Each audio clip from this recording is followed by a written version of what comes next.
Buonasera Caterina.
Buonasera a tutti, a nome di Don Alessandro che è impossibilitato a venire quest'anno e anche a nome di Artiano vi diamo il benvenuto a questa rappresentazione del presepe, del Natale, quindi un momento bello e unico per il nostro territorio e proprio per questo allora ringraziamo anche con un bel applauso fin da subito il nostro Artiano. Più forte l'applauso così riscalda le mani, bravi, perché riesce a darci questo appuntamento annuale ma anche dare passione a chi che collabora con lui. Poi ci saranno ringraziamenti per tutti quanti. Allora iniziamo questa rappresentazione mettendola e mettendoci sotto la protezione di Maria Santissima. Ave Maria, piena di grazia, il Signore è con te. Tu sei benedetta fra le donne, è benedetto il frutto del tuo seno, Gesù. Santa Maria, Madre di Dio, prega per noi peccatori, adesso e nell'ora della nostra morte. Amen. Il Signore sia con voi. E per intercessione di Maria Santissima, vi benedica Dio Onnipotente, Padre, Figlio e Spirito Santo. E buona serata a tutti.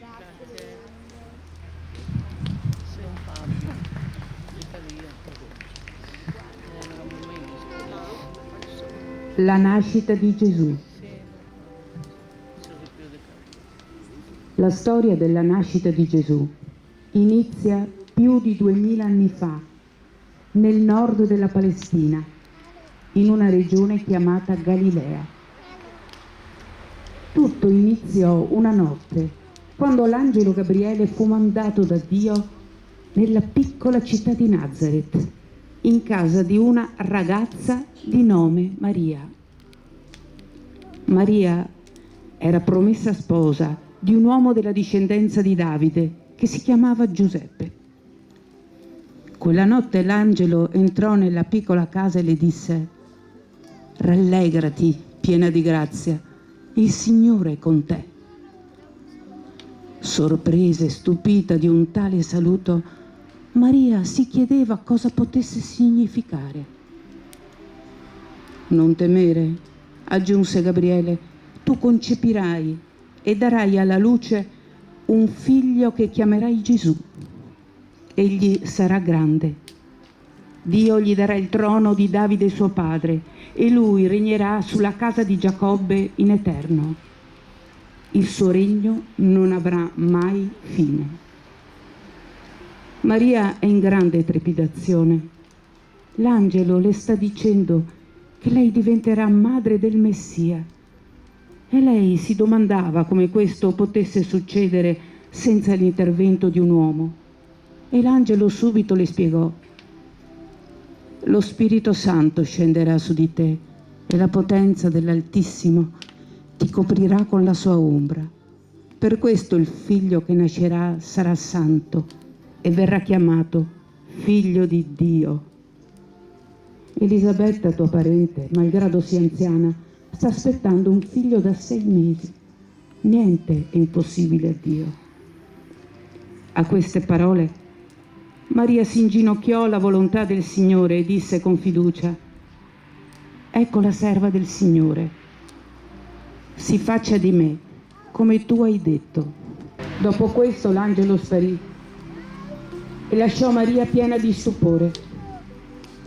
Ricordando le parole dell'angelo sulla gravidanza della cugina Elisabetta, Maria decise di partire e andarla a trovare per starle vicino e darle aiuto. Dopo aver camminato a lungo nei sentieri dei monti rocciosi della Galilea, arrivò al villaggio della parente. Quando Elisabetta la vide, esclamò, ispirata dallo Spirito Santo: benedetta tu fra le donne e benedetto il frutto del ventre tuo. Cosa ho fatto per avere in visita la madre del mio Signore?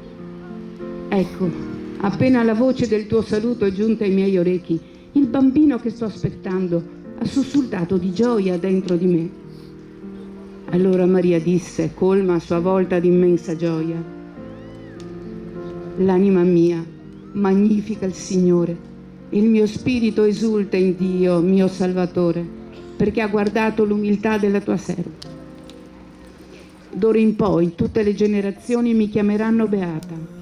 Grandi cose ha fatto in me l'Onnipotente, e santo il suo nome, di generazione in generazione. La sua misericordia sustende su coloro che lo temono.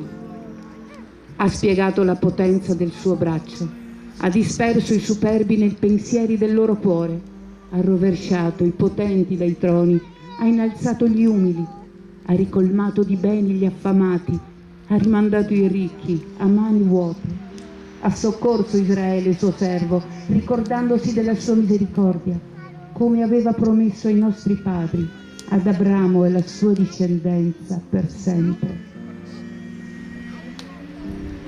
Maria rimase ancora qualche mese in visita dalla cugina, prendendosi cura di lei e del neonato, finché non giunse il momento di tornare a casa e attendere la nascita del suo piccolo bambino. Dopo qualche tempo, a Nazareth, Giuseppe, ormai sposo di Maria, le si avvicinò per darle una brutta notizia. Cesare Augusto ha indetto il censimento di tutto l'impero. Significa che anch'io dovrò recarmi nella città dove è registrata la mia casata. Dovrai quindi andare fino a Betlemme, il suo luogo di origine, rispose Maria. Proprio così. Purtroppo la legge vuole anche che le spose seguano i mariti. Ma tra poco dovrà nascere il tuo bambino e tu non ti senti molto bene. Non so come potrai affrontare un viaggio così lungo di... L'indomani mattina non erano soli a percorrere quei luoghi così impervi. Molti altri, uomini e donne, si erano incamminati attraverso quelle terre per lo stesso motivo, andando verso un capo o l'altro del paese.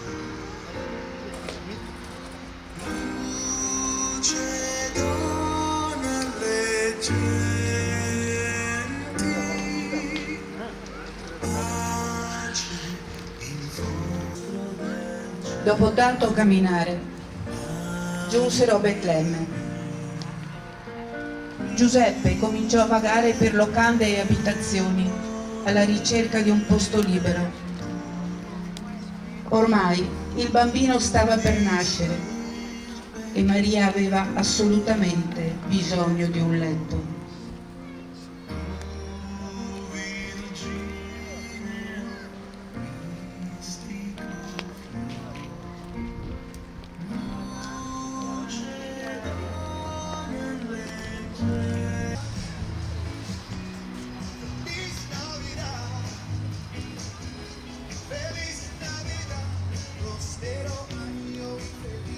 Purtroppo, a causa di tutta la gente, con un lieve filo di voce, si rivolse a Giuseppe, un rifugio in una delle capanne dei dintorni. Vengono usate come stalle per gli animali dalla gente del posto. Non sono luoghi confortevoli, ma almeno saremmo giuto di non poterle offrire di meglio. Dopo tanto girovagare, Maria e Giuseppe trovarono infine il luogo dove riposarsi per la notte. Questa è una capanna dove possiamo andare. È una stalla, il suo proprietario non ha nulla in contrario.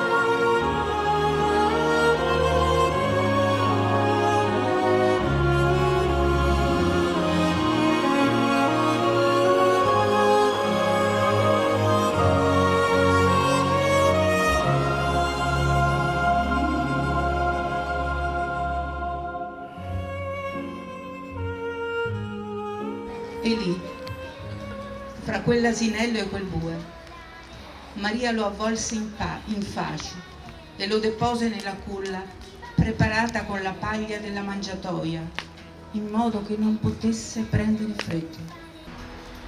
Erano persone molto semplici, a volte disprezzate a causa della vita errabonda che conducevano, che impediva loro di seguire tutte le prescrizioni della religione ebraica. Per questo venivano considerati peccatori, venivano evitati dalle persone oneste, che li consideravano meno di loro e consideravano fosse sconveniente. Come scelse di nascere in un'umile famiglia e nel più umile dei luoghi, volle che i primi ad accorrere alla sua presenza fossero proprio loro, gli umili pastori.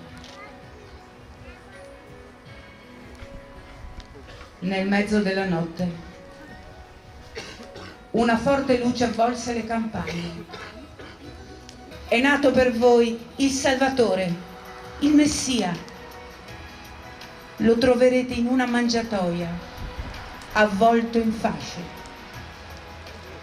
A queste parole tutte le campagne si svegliarono e tutti i gruppi di pastori cominciarono il loro pellegrinaggio verso la stalla dove l'angelo aveva detto che avrebbero trovato il Messia.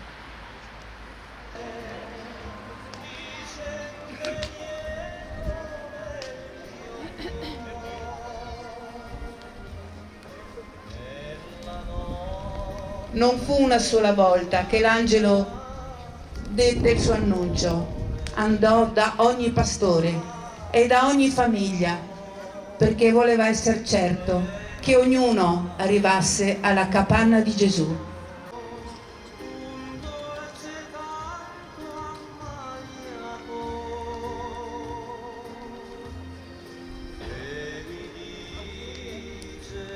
Ogni umile pastore portò in dono quello che pian piano si avvicinarono alla capanna.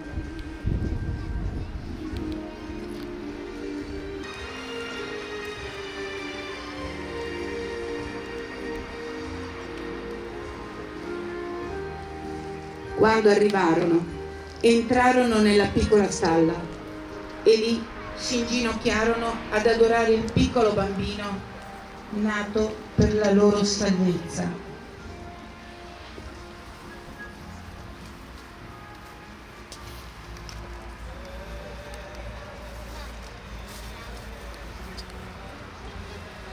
E mentre portavano i loro doni, tutti i pastori si meravigliavano di vedere che ogni cosa era come l'avevano.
cioè studiosi provenienti dalla lontana Persia. Pur credendo in un unico Dio, la loro religione era diversa da quella ebraica. Gaspare, Baldassarre e Melchiorre, così si chiamavano, si misero in marcia seguendo la stella che secondo le loro previsioni avrebbe indicato il luogo esatto dell'evento, in modo che anch'io possa andare ad adorarlo. E la seguirono. Siamo arrivati, prendiamo dunque i nostri scrigni e portiamo il loro contenuto in dono al Messia.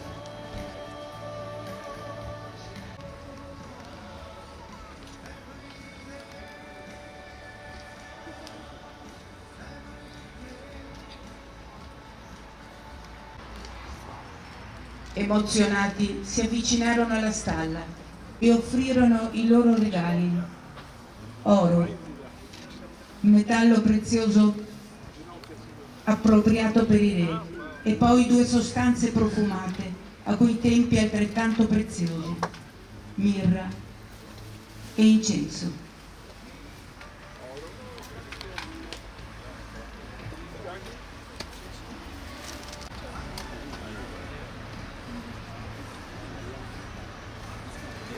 Mirra.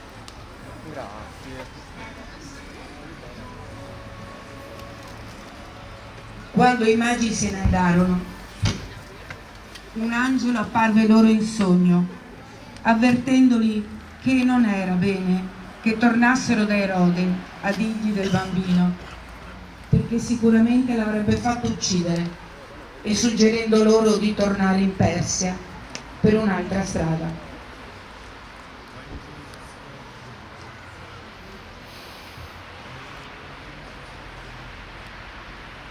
Iniziò così la vita terrena di Gesù, destinata a cambiare per sempre la faccia del mondo.